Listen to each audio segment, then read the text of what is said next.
ఎక్కడి నుంచి వచ్చారమ్మా? నేను ఎక్సైజ్ స్టేషన్ నార్త్ నుంచి. ఎక్సైజ్ స్టేషన్ నార్త్ నుంచి. మీ పేరు? అభినవ్ సార్, మీరు ఆడియో మీరు దేనికి వచ్చారమ్మా? నోటీస్ సార్ మీరు ఎలాగేస్తారు నోటీసు? డీసీ మీ ఎంప్లాయీని కాదు నేను, ఎక్సైజ్ శాఖ ఎంప్లాయీని కాదు నేను. మీరు లీగల్ గా నోటీస్ ఇవ్వాలి. కాదు సార్, కానీ మీరు ఎలాగేస్తారు?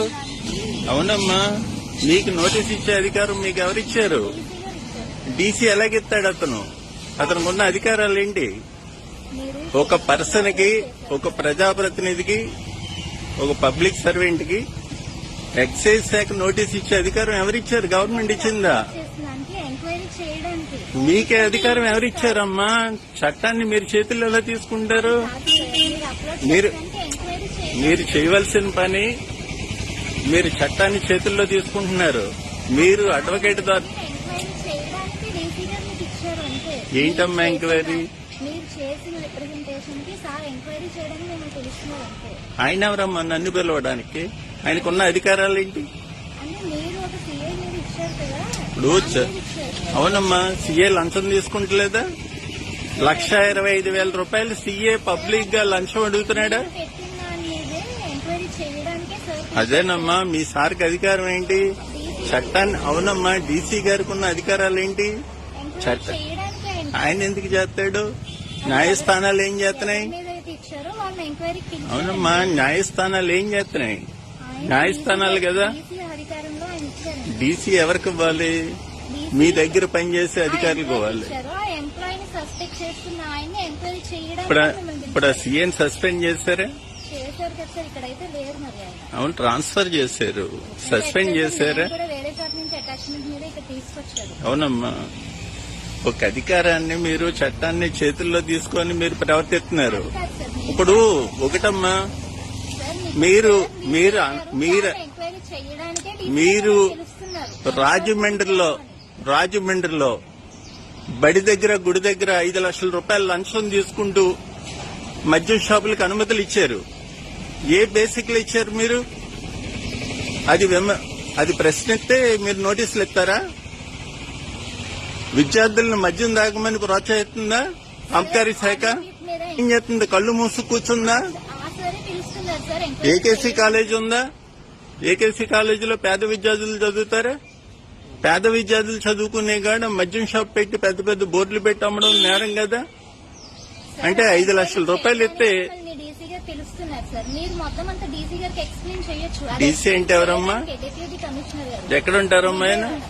మంగళగిరి. మంగళగిరి కాదు సార్, విజయవాడ. విజయవాడమ్మా. ఆయన పేరు డీసీ గారు అంటే టి శ్రీనివాసరావు గారు. టి శ్రీనివాసరావు గారు. ఆయనకి నోటీస్ ఇచ్చే అధికారం లేదమ్మా. నాకు మొన్న ఫోన్ చేశారు. ఫోన్ చేసి మీరు వచ్చేయండి అంటున్నాడు. మీరు వచ్చేయండి అంటే నేను మీ దగ్గర పనిచేసే కానిస్టేబుల్ కదయ్యా, మీకు అధికారం లేదు. మీరు నోటీస్ ఇవ్వండి, నేను మా లాయర్తో సంప్రదించి నేను కలుస్తానని చెప్పాను. నోటీస్ ఇవ్వమంటే మీరు తెచ్చివ్వడం కదమ్మా. అంటే మాకు ఆదేశాలు మీకు సర్వ్ చేయమని ఈ జ్యూరిస్డిక్షన్ లో స్టేషన్ నుంచి పంపించారు. నేను లీగల్ ఒపీనియన్ తీసుకున్నాను. ఎక్సైజ్ అధికారులు చట్టాన్ని చేతుల్లో తీసుకొని నోటీస్ ఇచ్చే అధికారం లేదు. నేను మీ ఎంప్లాయీని కాదు. మీరు నోటీసులు ఎవరికి ఇవ్వాలంటే మీ దగ్గర పనిచేసే ఎంప్లాయీలకు ఇవ్వాలి.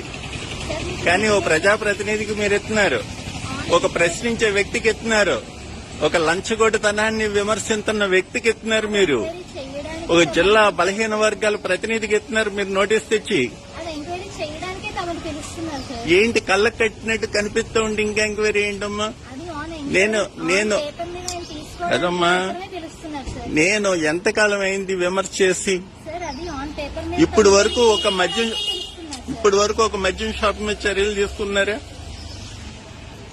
మీ పేరేంటమ్మా? అభినవ్ సార్. ఏంటి మీ క్యాటర్ ఏంటి? SI SI. ఏ స్టేషన్ అమ్మా? నార్త్ స్టేషన్ ఏ ఊరు? రాజమండ్రి. రాజమండ్రి. మీరు ఎక్కడి నుంచి వచ్చారమ్మా? రాజమండ్రి. మీరేంటి? మీ పేరేంటి? మీ పేరు? ఉషా. మీ పేరమ్మా? దుర్గాప్రసాద్. మీరమ్మా? నార్త్ స్టేషన్ మీరందరూని అందరూ మా స్టాఫ్. మీ స్టాఫే.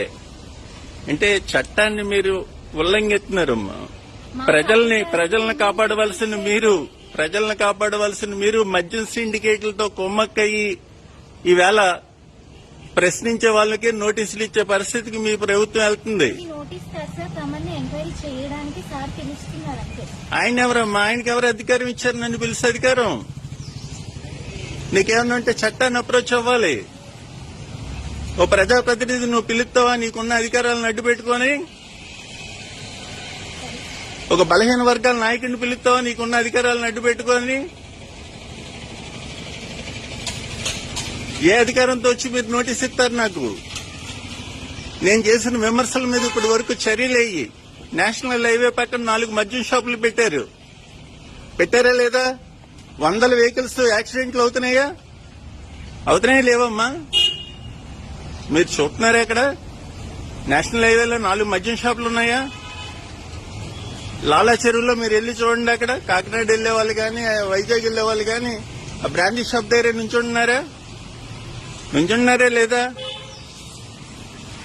మరి మీ డిపార్ట్మెంట్ కి ఎందుకు కనిపెత్తలేదు ఈ మద్యం షాపు? ప్రజలను కాపాడవలసిన మీరు లక్షల లంచాలు ఎత్తే సక్రమైపోద్దా? అంటే ఇంత ఘోరంగా నడుచుకుంటారా? ఇక్కడ బ్రాందీ షాప్ పెట్టాడు వీధి ఎంట్రన్స్ లోని.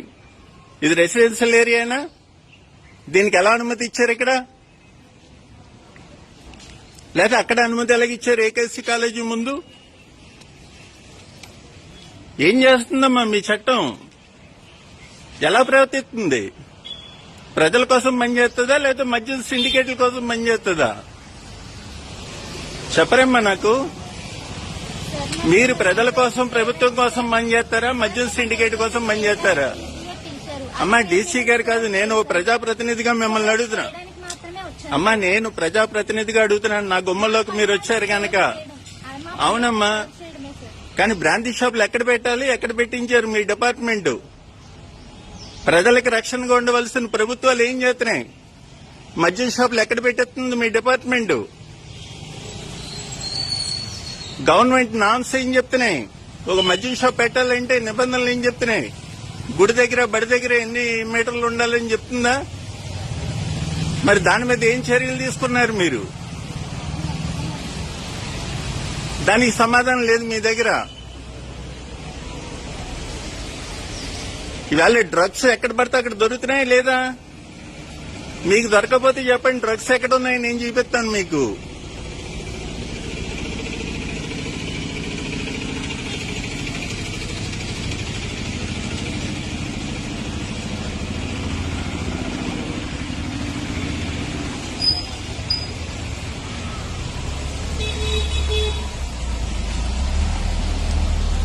ఇప్పుడు నేను చేసిన ప్రతి ఆరోపణకే కట్టుబడి ఉన్నాను.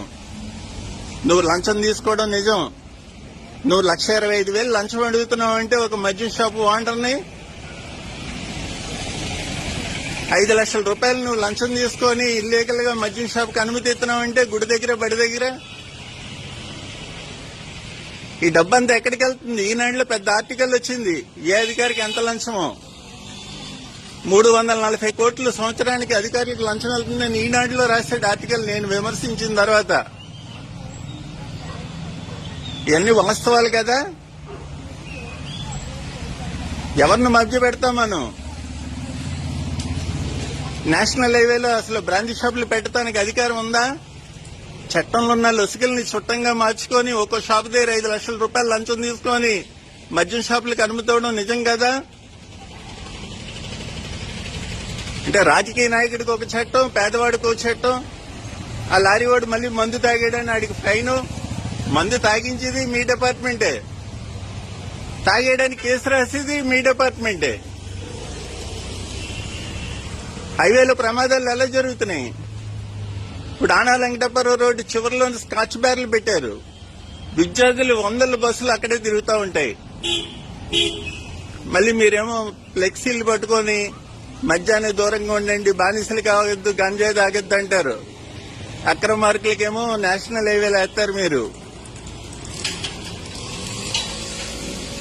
ఇదేనమ్మా మన పిల్లలు, మన భర్తలు, మన కుటుంబం కూడా వ్యసనాలకు బానిసలై రోడ్డును పడతా ఉంటే మనం కాపాడవలసింది ఇదేనా? లక్షల జీతాలు ఇస్తున్న డిపార్ట్మెంట్ కాదని లక్షల